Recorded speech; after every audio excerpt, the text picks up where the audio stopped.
सामान्य महिलाओं को, पत्रकारों को, पुलिस को सबसे पहले सीजेपी के लोगों ने पकड़कर पीटा है, उनको कॉलर पकड़कर खींचा है, उसके बाद पुलिस ने लाठीचार्ज किया है। और यही पहले दिन से चाहते थे अभिजीत दीपके कि अगर जी विजेता दहिया जी मेट्रो में घूम रहे हैं, खा पी रहे हैं और बाद में आके मीडिया में कहते हैं और ऑनलाइन आके सोशल मीडिया पे कहते हैं कि मैं कोई नौकरी थोड़ी कर रहा हूँ, तो फिर नौकरी नहीं कर रहे हैं तो आप देश सेवा की बात लेकर गए थे तो देश सेवा ही निस्वार्थ भाव से करिए। नमस्कार, राष्ट्रधर्म में आपका स्वागत है। देखिए अभी हम मौजूद हैं सुप्रीम कोर्ट के एडवोकेट विशाल जी के साथ। तो देखिए आपने देखा होगा किस प्रकार कल कॉकरोच जनता पार्टी के द्वारा जो प्रदर्शन किया गया, वो प्रदर्शन किस प्रकार से उग्र प्रदर्शन के रूप में उसने अपना रूप ले लिया, जिस पर पुलिस प्रशासन ने थोड़ा बल का भी प्रयोग करना पड़ा।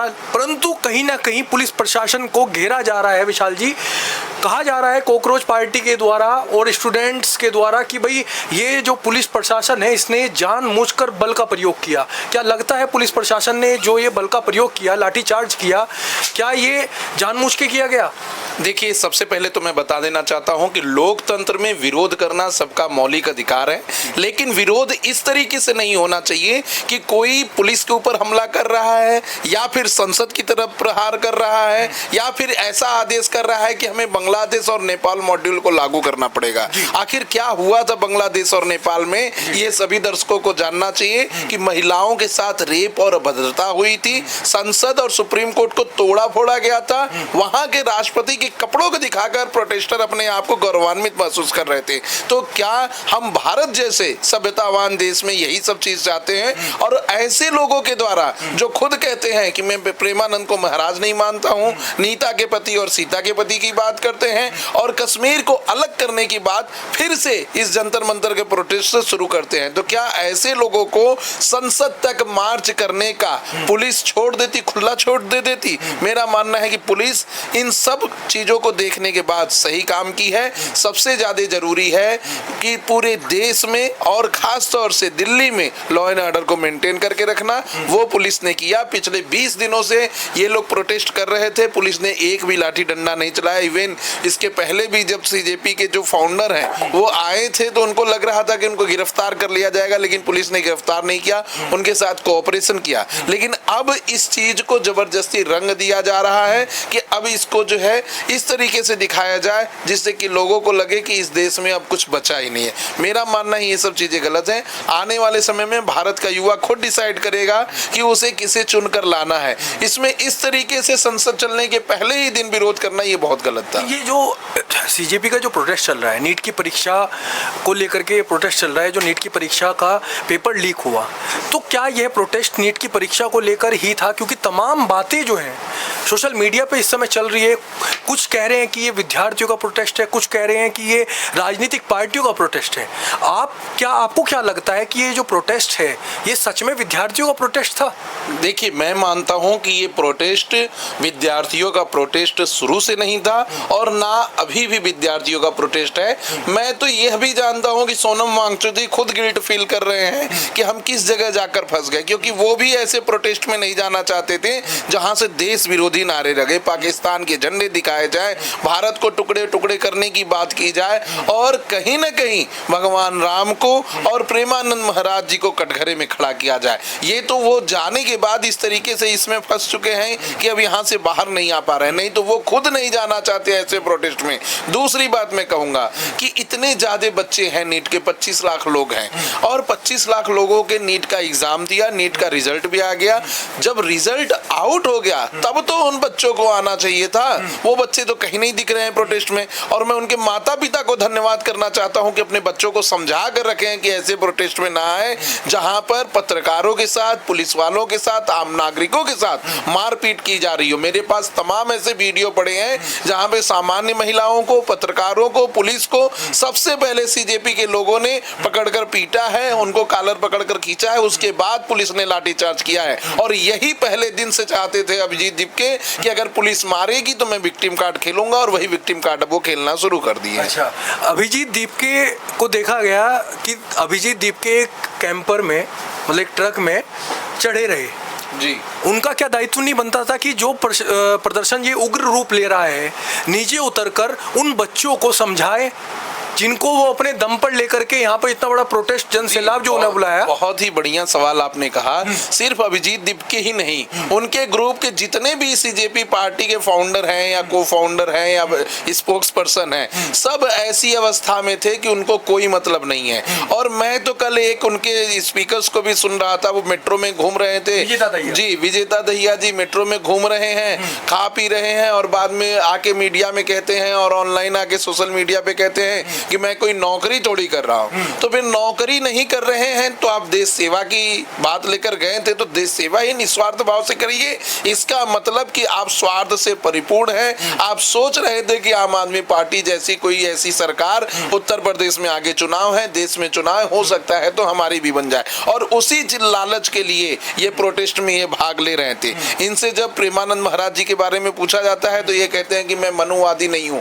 आखिर कौन कह रहा है कि किसी धर्मगुरु को मानने के लिए आपको मनुवादी होना पड़ेगा? आप इस देश के कल्चर को देखेंगे, सभ्यता को देखेंगे, रीति रिवाज को देखेंगे तो सदैव गुरुओं की पूजा होती आई है। हम कहते भी हैं कि गुरु गोविंद दो खड़े काको लागू पाए, बलिहारी गुरु आपने गोविंद दियो बताए। तो आप गुरु को ही नहीं पूजने की बात कर रहे हैं। इसका साफ साफ मतलब है कि आप भारतीय सभ्यता को, भारत देश को, भारत माता को कहीं ना कहीं दरकिनार करने की कोशिश कर रहे हैं, उन्हें मानने की नहीं कोशिश कर रहे हैं और देश के खिलाफ साजिश रच रहे हैं। और मेरा एक डिमांड जो है दर्शकों से और ईडी से कि इनके अकाउंट की चेकिंग की जाए। हमने देखा कि कई ऐसे स्टॉल वहां पर लगे थे जिसमें फंड की गुजारिश की जा रही थी, और वो फंड से अगर पैसा आया है तो किसके खाते में गया है और क्यों पैसा आया विदेशों से।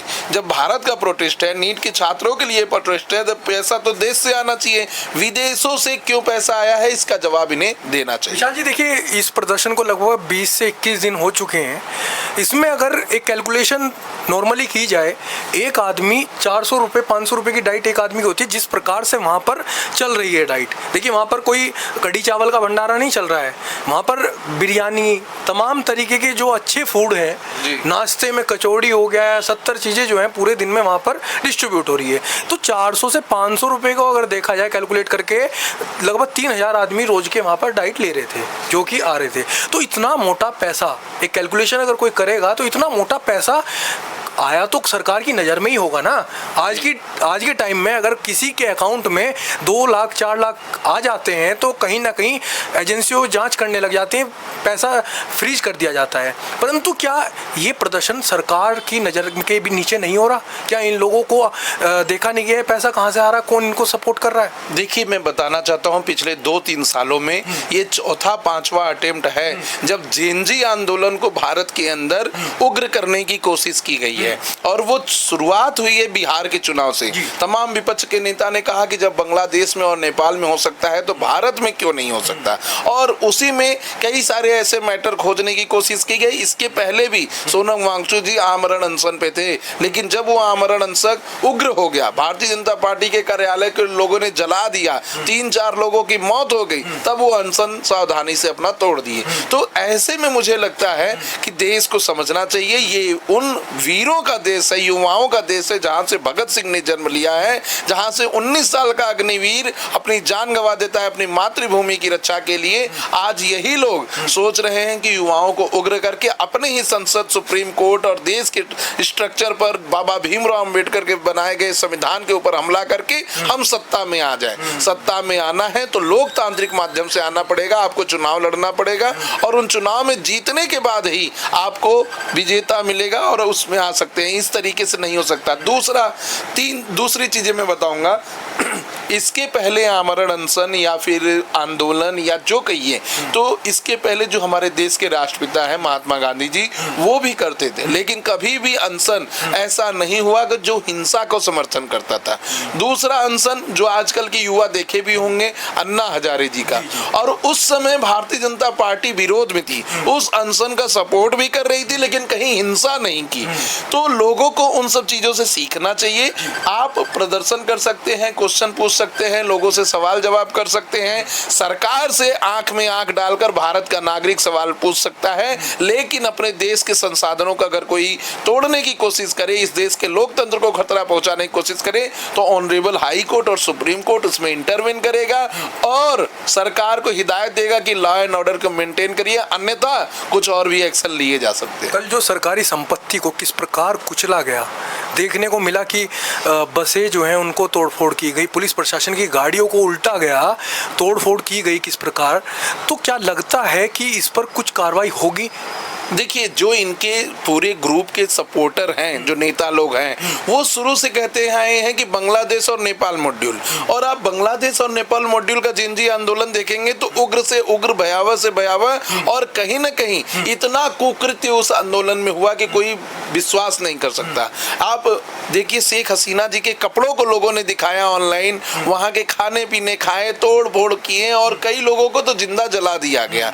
तो ऐसा मॉड्यूल आप देश में लागू कर यह सिद्ध करना चाहते हैं कि यहाँ के पॉलिटिशियन, यहाँ के लोग जो दिन रात देश की सेवा में लगे हैं, उनको आप जान से मारना चाहते हैं। और यह इसका कल एक छोटा सा रूप दिखा कि किस तरीके से पूरे आवागमन को रोक दिया गया, कैसे बसों के ऊपर हमले किए गए। ऐसे बसों के भी ऊपर हमले हुए हैं जिसमें लोग यात्री बैठे थे, और हो सकता है कि उसमें कोई प्रेग्नेंट लेडी हो सकता है कोई छोटा बच्चा हो जो अपने स्कूल कॉलेज जा रहा है, हो सकता है कोई बूढ़ा हो। तो ऐसे में इस तरीके से कानून को अपने हाथ में लेना कहीं से भी सही नहीं है। दूसरी बात, कई लोग कह रहे हैं कि 18 दिन से तो हम शांतिपूर्वक बैठे ही थे, सरकार ने कुछ नहीं कहा। तो क्या आपका सब्र का बांध 18 दिन में टूट गया?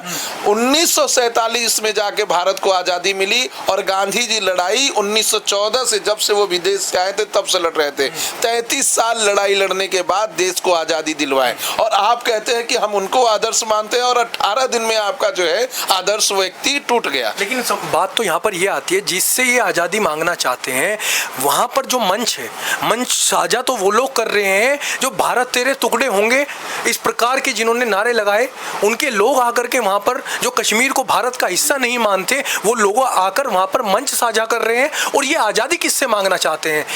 उस मंच पर जो खड़े होकर देश विरोधी लोग आकर वहाँ पर मंच साझा कर रहे हैं। तो इससे क्या लगता है कि ये सच में देश हित का प्रदर्शन था, ये देश विरोधी प्रदर्शन नहीं? था? देखिए, ये ऐसे लोग हैं जो तमाम मीडिया बंधुओं के सामने कहते रहते हैं कि भारत में मैं सुरक्षित महसूस नहीं कर रहा हूँ। ये ऐसे लोग हैं जो हमेशा जब इंटरनेशनल विजिट करते हैं, विदेशों में जाते हैं, तो कहते हैं कि भारत में लोकतंत्र नहीं माना जा रहा है, और ऐसे लोगों को ही भारत को टुकड़े टुकड़े करके अलग करना है। ऐसे लोगों को ही चिंता है कि भारत में नीट के बच्चे किस तरीके से परीक्षा दे पाए। इन्हें मैंने कई न्यूज चैनल्स पे देखा था कि कई लोगों को नीट का फुल फॉर्म नहीं पता है, कैसे एग्जाम होता है, सीबीटी क्या है, अलग पांडे का केस क्या है जो सुप्रीम कोर्ट में फाइल किया गया था, या फिर जो बच्चे हैं इनके माता पिता कहाँ हैं, इनको कुछ नहीं पता है। सिर्फ इन्हें एक विरोध करना है, और वो विरोध करने का अवसर इसलिए खोज रहे हैं क्योंकि विपक्ष के पास अब कोई और दूसरा काम नहीं बचा है। आज विपक्ष के पास मुद्दे ही नहीं बचे हैं,